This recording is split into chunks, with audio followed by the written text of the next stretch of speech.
Hello everyone, Earl Henderson, Primordial Defense. Thank you for watching. I have another Monday quarterback video for you. I'm going to play this video and talk about things that are going on, and better explain what's going on, and talk about things that I think that are being done right and or done wrong. Without further ado, here we go. So, before I actually hit play, you'll notice that this information on the screen indicates that some stuff has been redacted from the overall video. And this is the only information that is provided on this video. There is no spokesperson giving a synopsis of what is going on or anything like that. I had to go out of my way and go to the Salt Lake City Police Department's website to find a press release on this incident to get some additional information. But even then, it didn't really give you a whole picture of what was really going on, why they were fully there. The dispatch details. This investigation started on Tuesday, November 8, 2022 at 11:32 a.m. When SLC 911 received a call from a person with the Huntsman Mental Institute's Mobile Crisis Outreach Team, the MCOT. The caller requested SLCPD to assist the MCOT as they made contact with George Gulla. SLC 911 dispatched the call at 11:35 a.m. and two officers went en route at that time. The first SLCPD officer arrived at 11:40 a.m. The second one arrived at 11:43 a.m. Upon arrival, one of the MCOT employees contacted one of the SLCPD officers and discussed Mr. Gulla's recent drug use, prior police interaction, and the MCOT's safety concerns. The two officers went with the two employees from MCOT and a family member of Mr. Gulla to the garage of the private residence. All parties entered the garage after Mr. Gulla's family member opened the garage entrance door. While inside the garage, Mr. Gulla's family member and the mental health professional spoke with Mr. Gulla. The two officers who were performing a standby assist remained inside the garage and maintained observation. During the conversation with MCOT and Mr. Gulla's family member, he became agitated. The two officers did not engage directly with Mr. Gulla until the officer-involved critical incident. From the officer's body-worn camera at 11:53 a.m., it appears Mr. Gulla, while sitting on a mattress, makes a sudden lunge toward the foot of the bed. One of the mental health professionals reacts to Mr. Gulla's actions, turning and running away. As this occurs, both officers fired multiple rounds, striking Mr. Gulla. The other mental health professional hid behind one of the officers. After the shooting, officers started giving Mr. Gulla commands. Once taken into custody without further incident, officers provided medical aid to Mr. Gulla. A weapon was recovered from Mr. Gulla's bed. Mr. Gulla remains at a local hospital and is expected to survive. Criminal charges are pending. No further information is available. Blah, blah, blah. All right. So this MCOT, this Mobile Crisis Outreach Team, they have requested the police to come with them and basically act like their bodyguards. So when this whole defund the police stuff started, they were using the excuse of, well, we need to put more money towards mental health. We need services for people, not jail time, blah, blah, blah. But even these social workers recognize that there are some crazy motherfuckers out there, and they don't want to deal with them unless they have protection. So what's that mean? The police have to come with them. It's almost asinine in a way. These people, they talked all this shit and they got this initiative started to start defunding police in some areas, and then started these special teams to go out and deal with people who are in these mental breakdowns and having these mental health issues, being suicidal, whatever. But there are some of them who are so fucking crazy that not even these mental health professionals feel comfortable going in there alone without any protection. So they end up having to come to police, or have the police come with them, which is totally against what these people wanted in the fucking first place.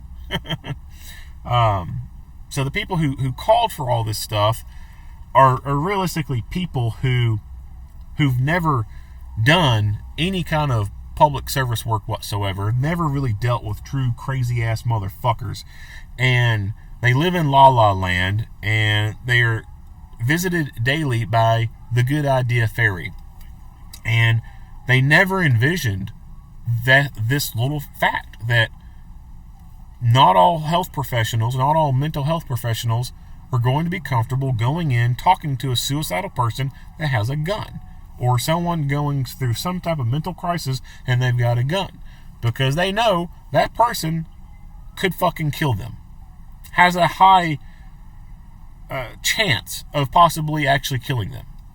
So they will not go in there unless they have protection. Now, I don't know specifically what it is that was going on with this guy. All they said, it was the MCOT people talked to the police about his drug use, his interaction with police, and their safety concerns. That's it. So I don't even know if the reason why they're there is, he's just having a mental breakdown, he's just, having a bad time, or he's made suicidal statements, or what. Like, I have no idea why they decided to come visit this person. The exact safety concerns, I'm not 100% sure. It's possible that before they ever got there, when they were talking to him or talking to a family member, one of them mentioned a gun being there, or he has a gun, and that was their safety concern. Again, like I said, I don't know that for sure. I'm just speculating at this point because they don't give us a whole lot of information.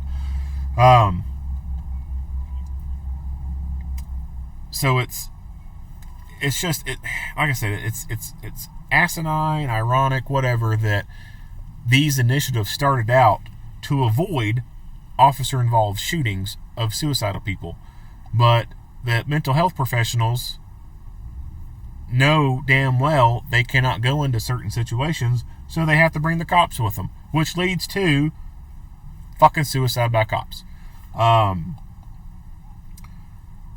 In my opinion, suicide is not a crime. Like, if a person tried to kill themselves and they failed at it, that person cannot be charged for the attempted murder on their self, right? Nothing like that exists here in the U.S., and if it did, they'd be totally fucked up, right? So suicide is not a crime. If it's not a crime, why are we having police go to these things? I don't think that needs to be happening. I think that the police should flat out refuse to go to some of these calls. Tell the people,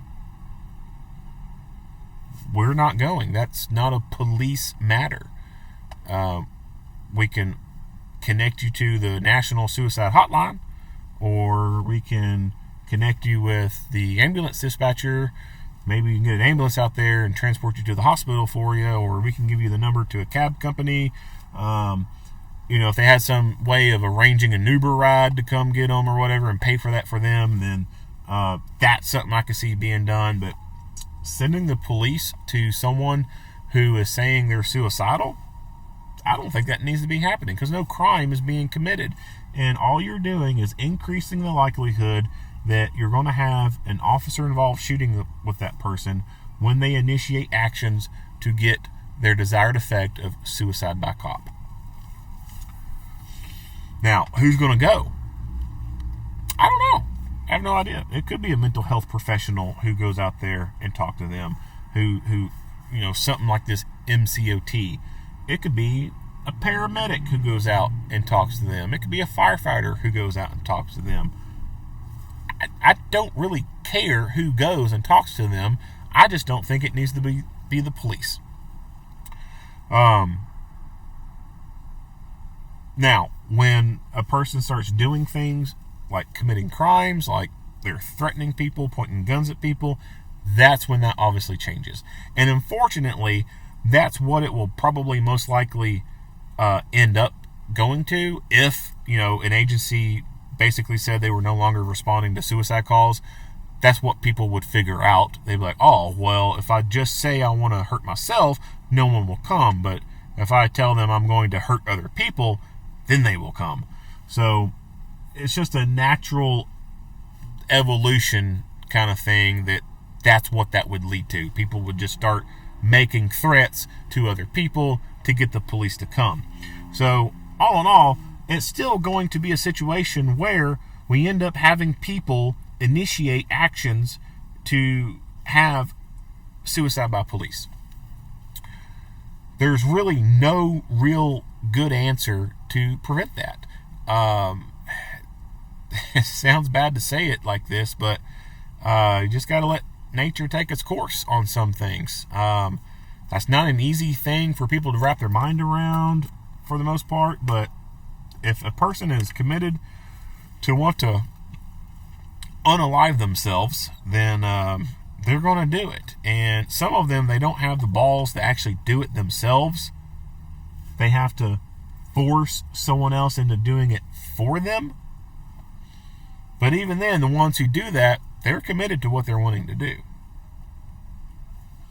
Now, could different tactics be employed? Possibly. But then, if you go in charging too hard and snatch them up before talking to them, well, then that goes into, well, you didn't try to de-escalate the situation, or you escalated the situation by just going in there and grabbing them, and, you started this, they weren't doing anything until you came in, kind of thing. Sometimes it's just not a win-win situation. Sometimes it's a lose-lose situation. It's a shit sandwich, and you gotta fucking eat it. Pour some hot sauce on that bitch and fucking start munching down on it.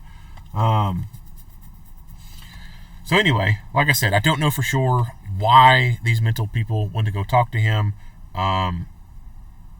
But I suspect it's probably because of some type of, threats of self-harm, etc.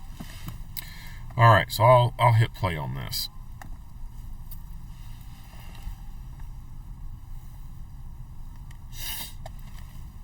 Is it playing? Yeah. Alright, so the beginning of this is basically silent. There is no audio for this. I think that guy was a family member. I think this is a mobile crisis outreach team person. Here's the garage that they're going into. It looks like a bunch of junk, really. And I mean, that's really what a lot of garages end up being, is a junk room.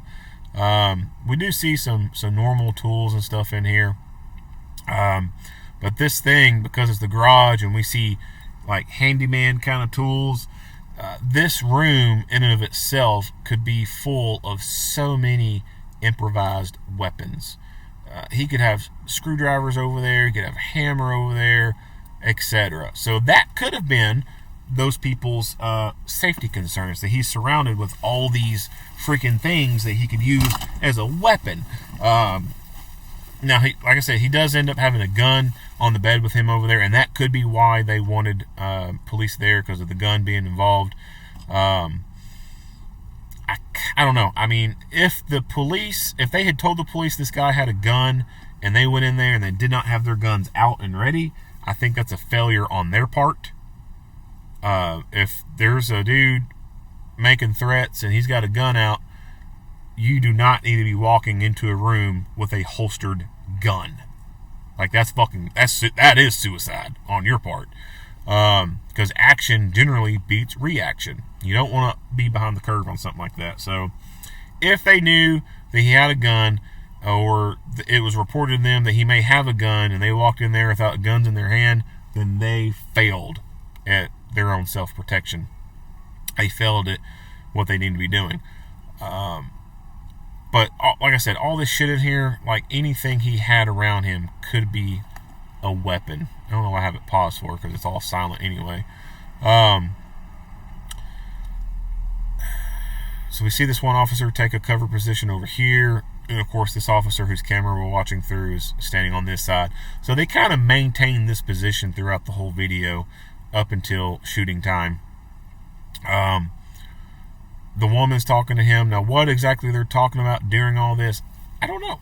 I wish they would not have muted this. I think it probably would have been a interesting conversation to listen to, but they just don't provide that to us.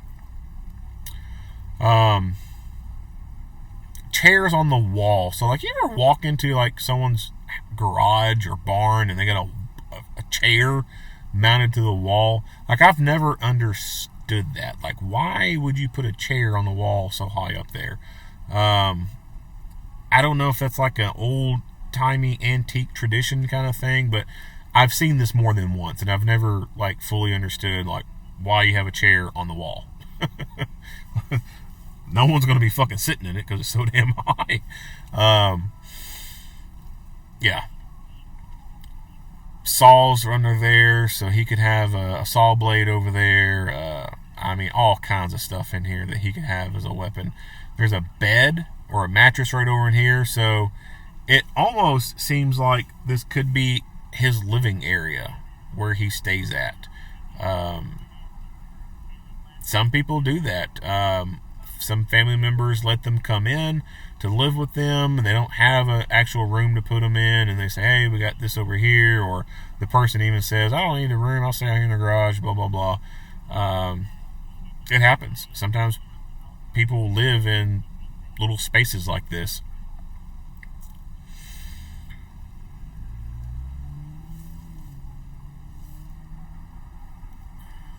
You see this pallet on its side over here, so that almost looks like that's a way to kind of segregate or kind of like define his little area over here. You see it looks like a bed frame, not a bed frame, a headboard. Looks like a headboard for a bed right there. So no telling what exactly is on the other side of this thing over here. So it looks like this is kind of like his defined little area, so to speak.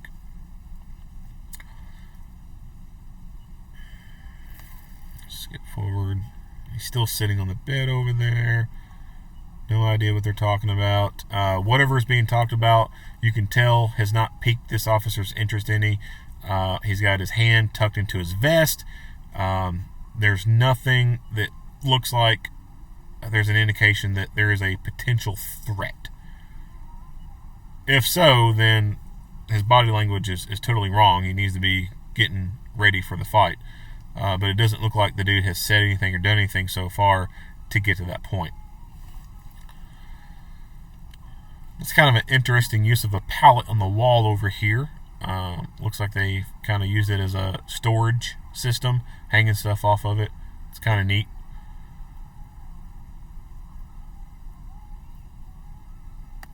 I don't know what this shit over here is. I don't know what that is. I don't know what that is. A goofy looking lamp above his bed. It's kind of hard to see what's down there, especially with the person standing in the way. You don't get a whole good view.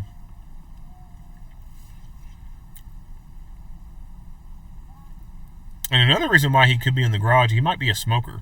So the people who are letting him stay there with them, they may have a no smoking policy inside the house. They might have someone inside the house that's allergic to it. And this guy said, all right, cool, I'll just sleep in the garage. I'll smoke out there.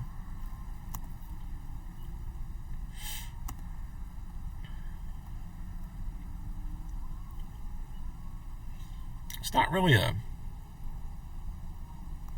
great living condition, in my opinion. I mean, there would be some chicks who would go home with him, but like no respectable, good-looking girl is gonna like walk in there and be like, "Oh, this is your bedroom. Oh yeah, let me drop my panties." Like, It's not going to happen. Now, other girls, less respectable, a little loose, they might. But a good-looking girl that's respectable, no, not going to happen.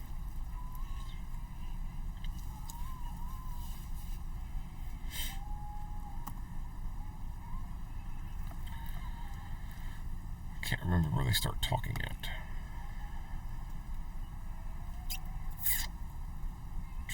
I still can't see a whole lot. Oh, there we go. So I don't know if this is his clothes that he has piled up on this table over here, or what all this junk is, but that's kind of in the way. Here we go. Here's some sound. So he has a space heater over here too, so that probably means that obviously there's no central air going into this building, so it's probably a detached building.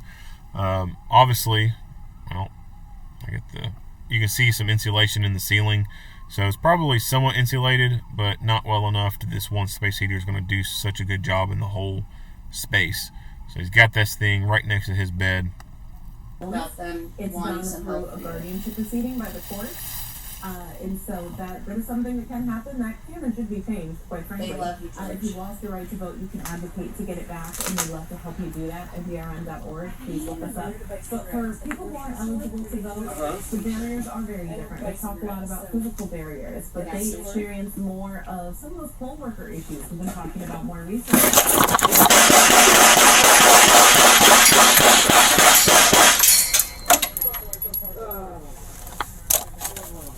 Show me your hands! Show me your hands now! Right now! Put your hands down! Put them on the bed! Put them on the bed! Alright, I'll back this up some. Physical barriers, but they experience more of some of those poll worker issues we've been talking about more recently.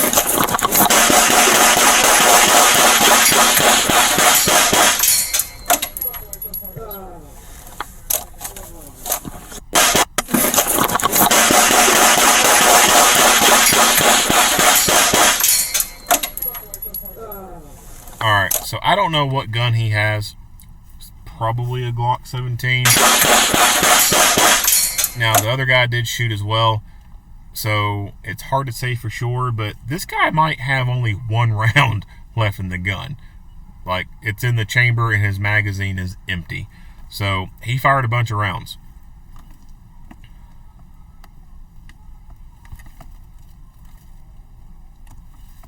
They experience more of some of those poll worker issues we've been talking about more recently.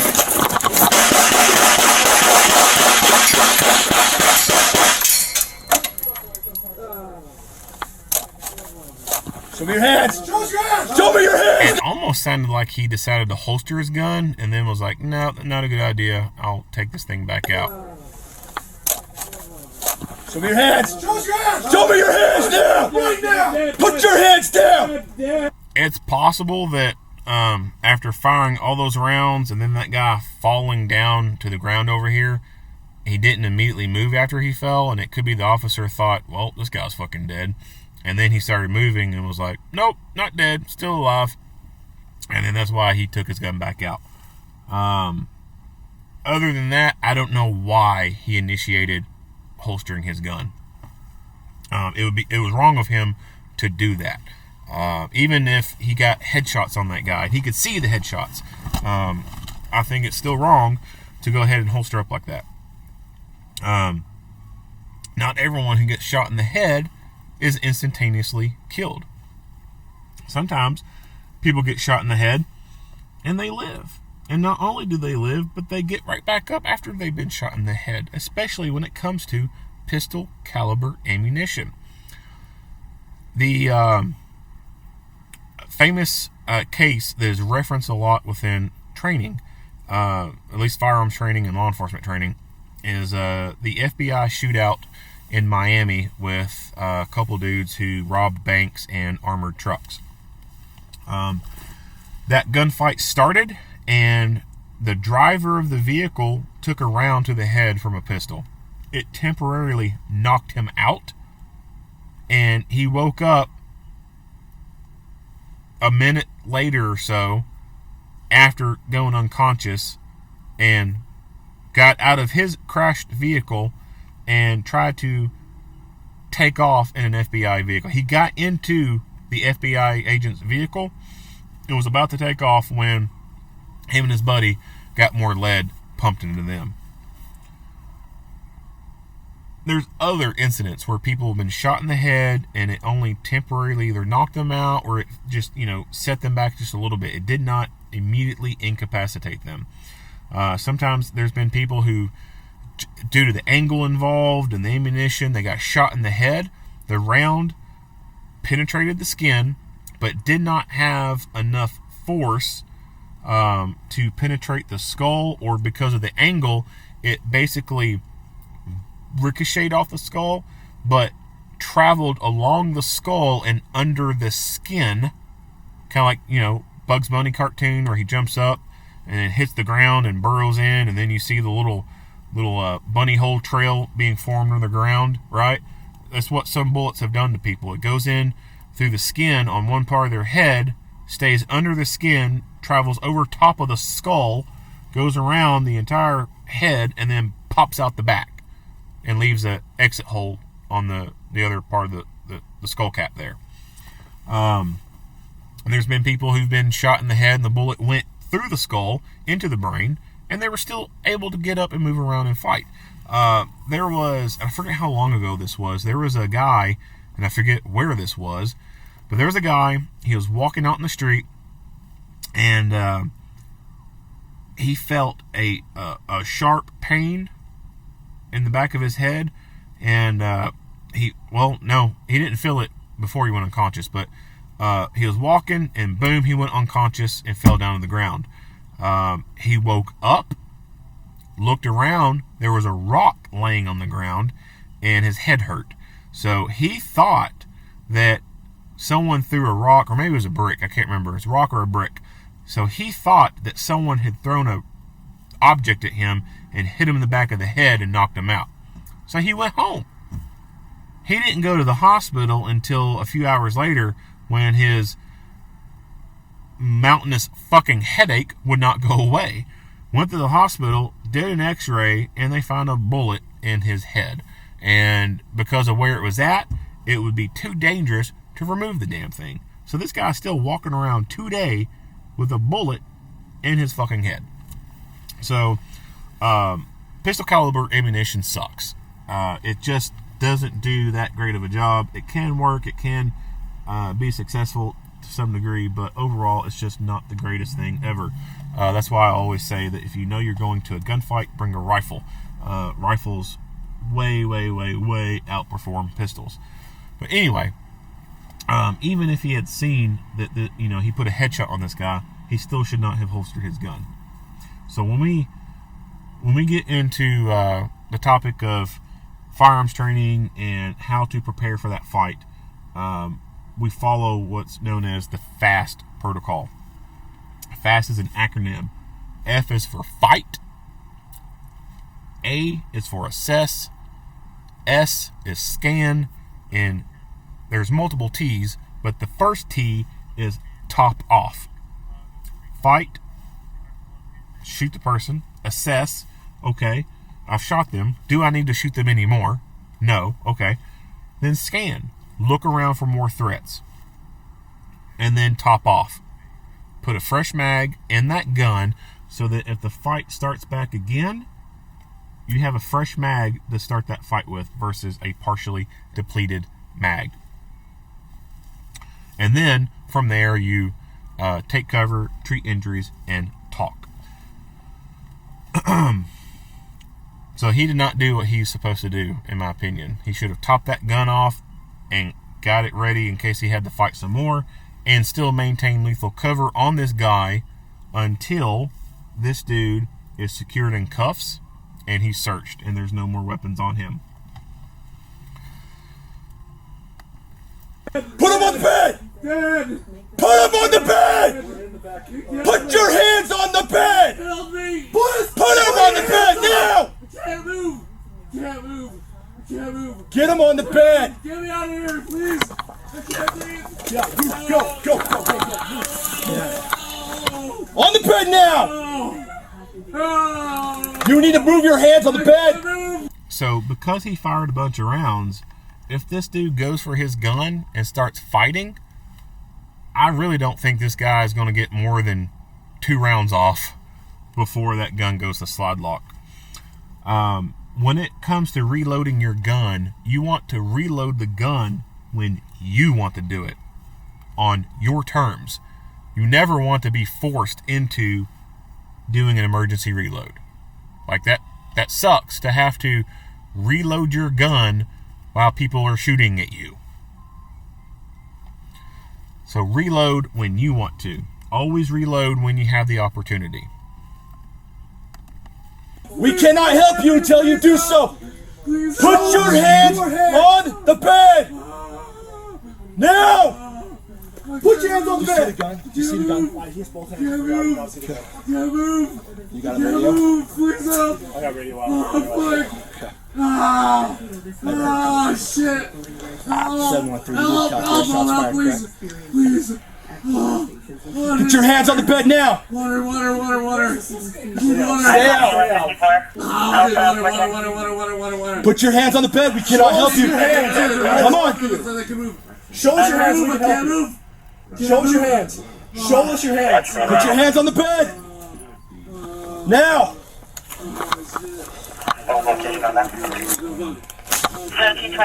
Show us your hands and put that. So he does end up doing a reload.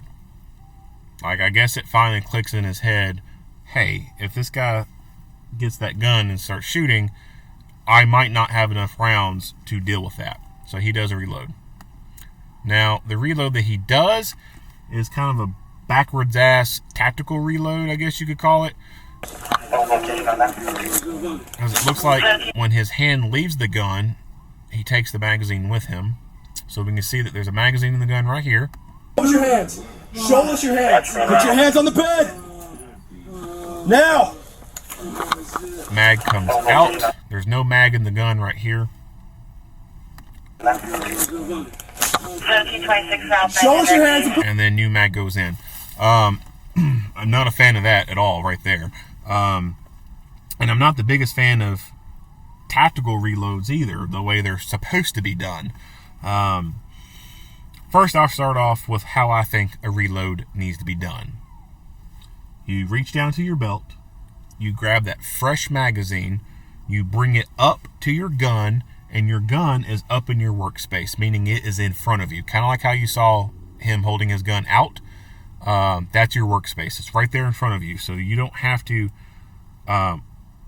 move your eyes very far to see the threat. Like, you can still keep that threat within your peripheral.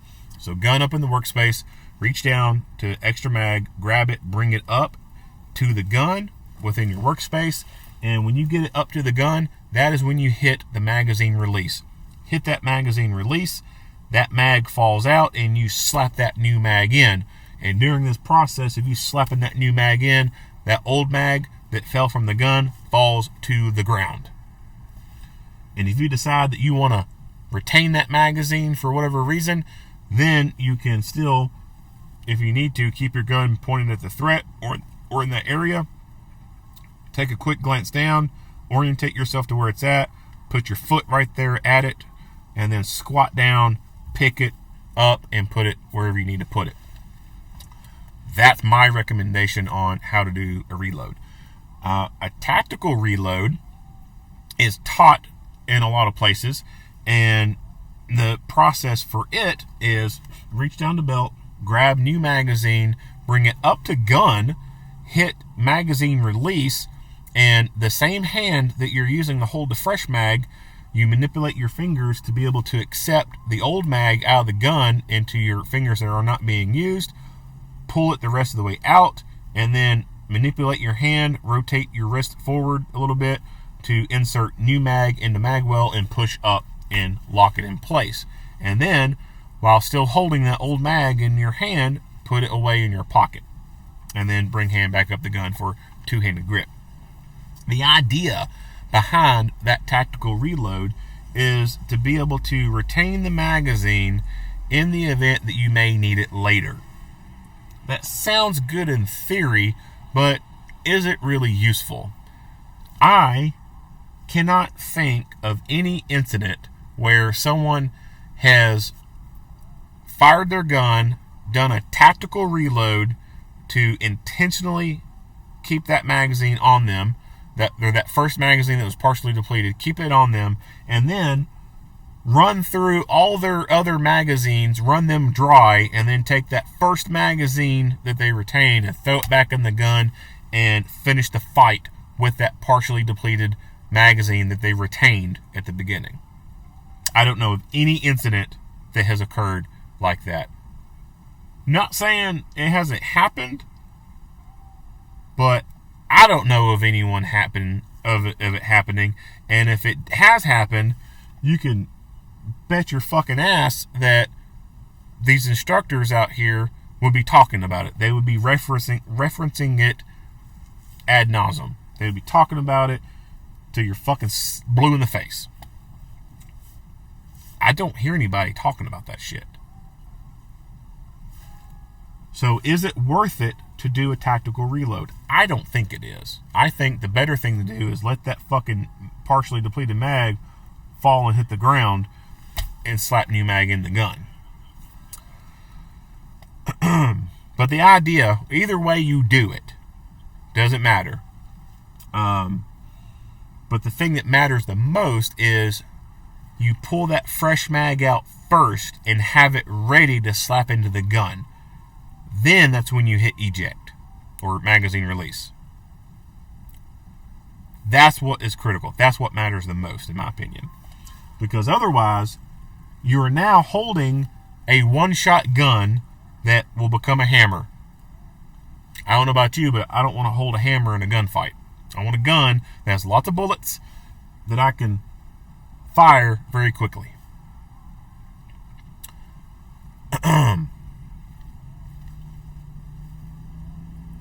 Reloads are something that you want to do on your terms. You want to reload when you want to reload. You don't want to be forced into a reload.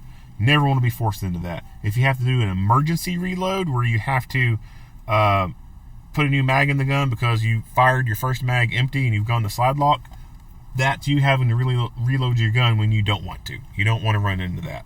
Always do it on your terms.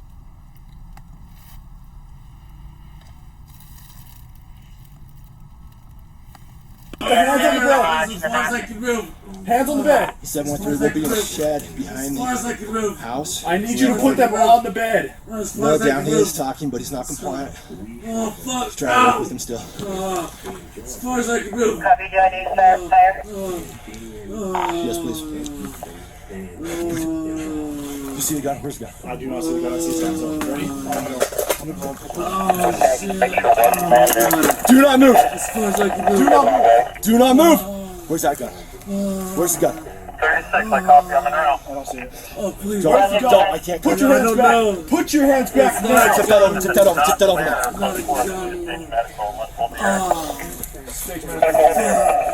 Don't move. Drag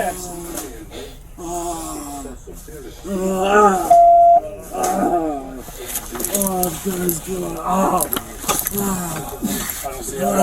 Drag him out. Drag him out. Lay down. I can't breathe.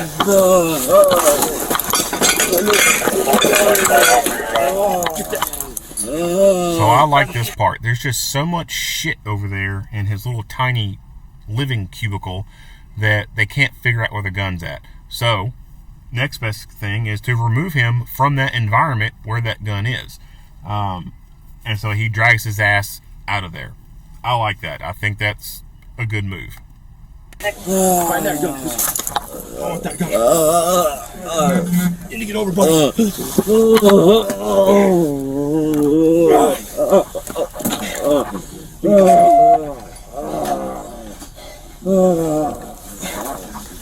Now, I like how once he gets his hands clamped together, he pulls these sleeves down.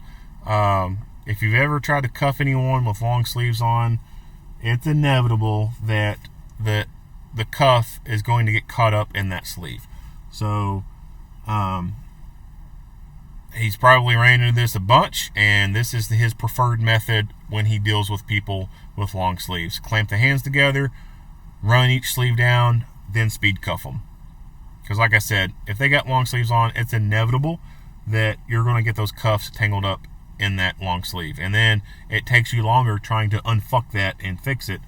And you just don't want that much downtime trying to get someone cuffed up. So I like this method right here.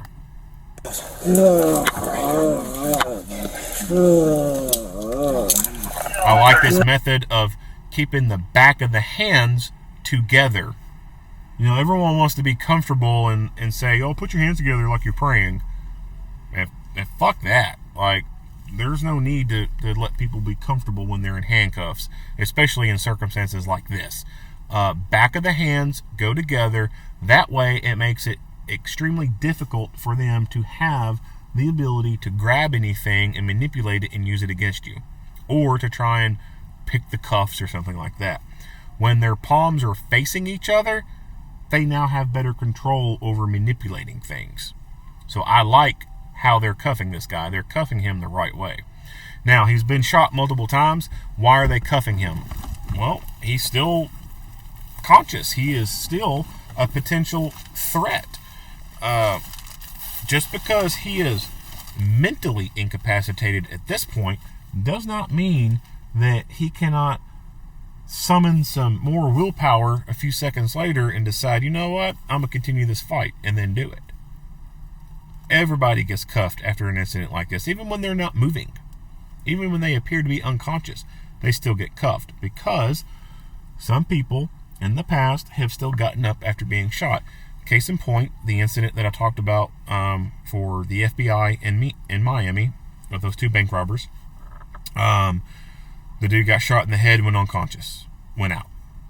Motherfucker got back up like a damn zombie, right?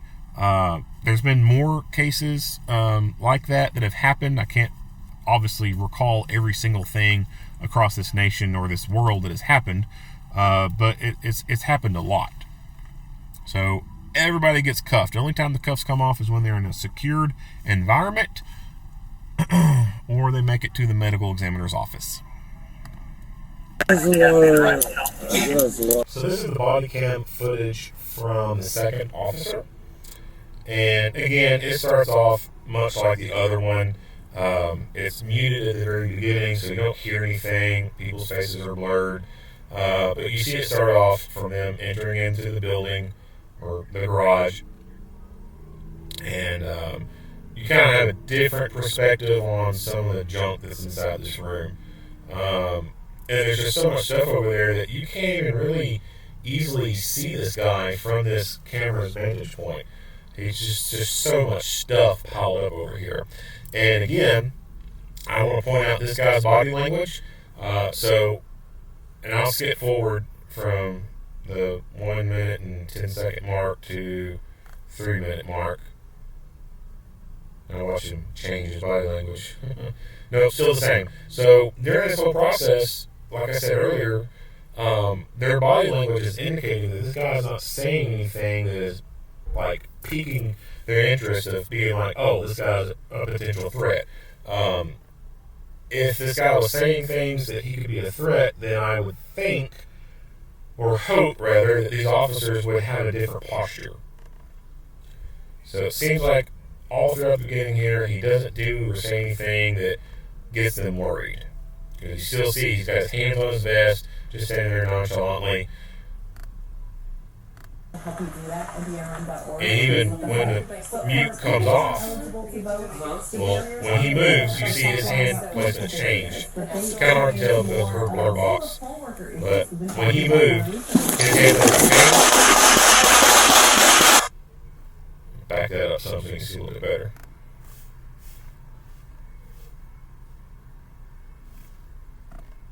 They talk a lot about physical barriers, but they experience more Yeah, it went down and then action time. Talking about more recently.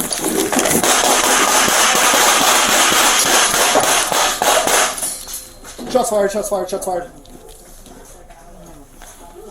Show us your hands! Show us your hands right now! Put your hands down! Dad. Put them on the back! Dad.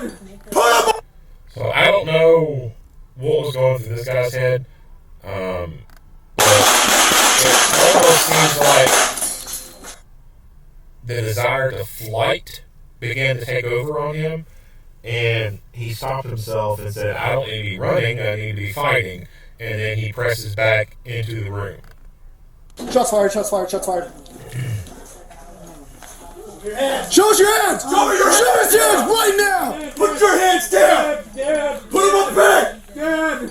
Put them on the bed! We're in the back. Put your hands on the bed! Help me! Put your hands up!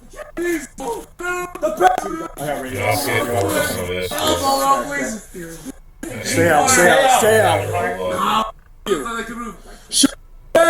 Now, even him, when I talked earlier about doing a magazine change, even he needs to be doing a magazine change. Even though he didn't fire as many rounds, we can tell that he did not fire that many rounds. In the fight, you may not be able to tell very well.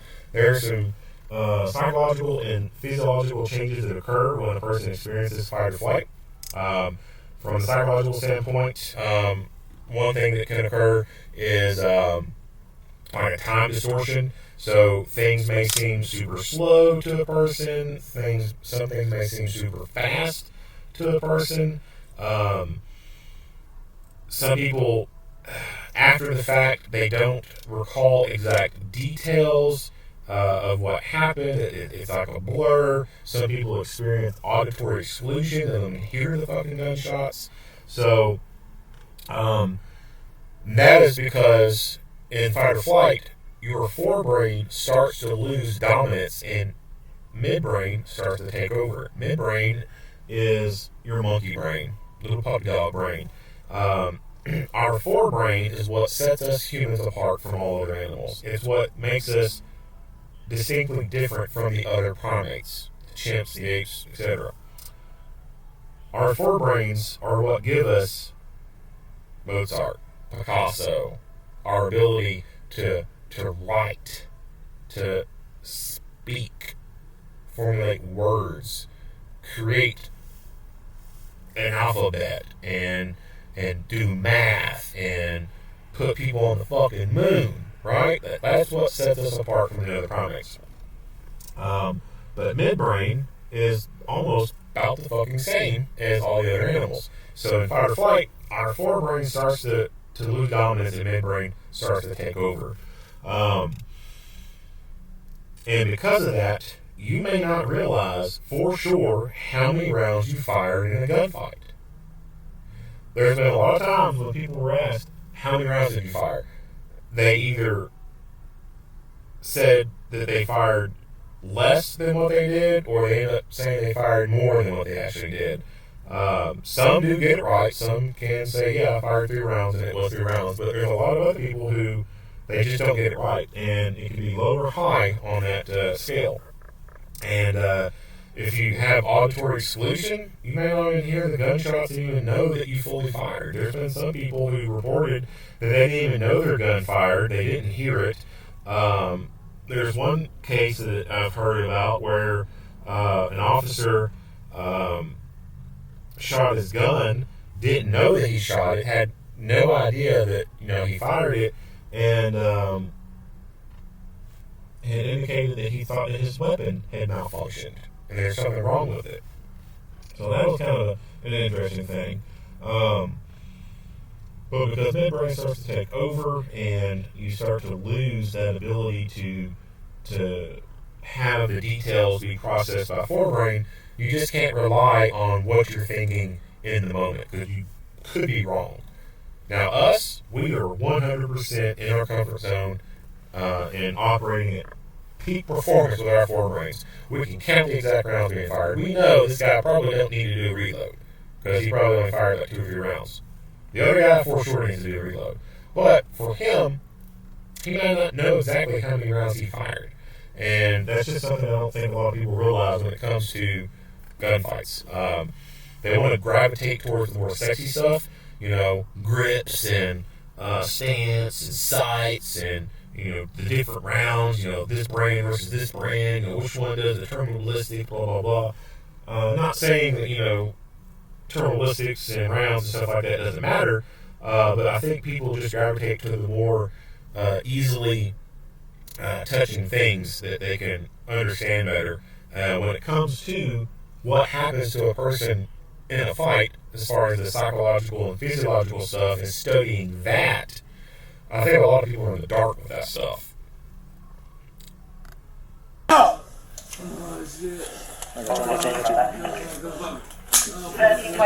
Show us your hands and put the hands on the bed. As far as I can move. Hands on the bed. As far as I can move. Do not move. As far as I can move. Do not move. Do not move. And anytime you go to deal with people who got bodily fluids on them, you want to have gloves on. You have to assume that these people have the worst thing imaginable. You have to assume they've got AIDS, they've got hepatitis, something. You gotta wear gloves. You do not want to catch HIV and take it home. That's going to drastically change your life. It is a life-altering event. Where's the gun? Put your hands back. Put your hands back now. Not a gun. Such a junky, messy little area over here. Stage manager, help you. Don't show me hands.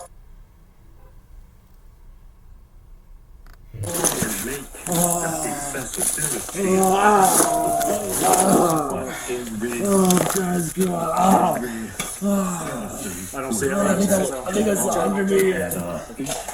Wait, I can't breathe.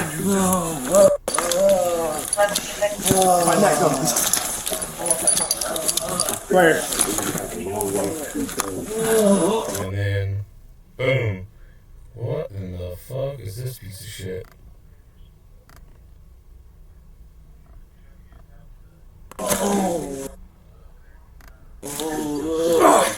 That damn thing, I don't know what that is. It almost looks like a Japanese pistol, like an ambu kind of thing, I think it's called.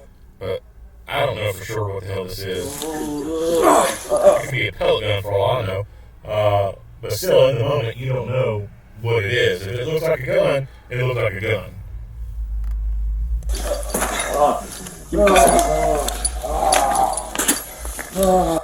Alright, so not much else to talk about this video. We're near the end on this second body cam footage. If you like what you hear and see, go ahead and give me a like and a share. If you haven't already, hit the subscribe button and stay tuned for more Monday quarterback videos. Earl Henderson, Primordial Defense. Thank you for watching.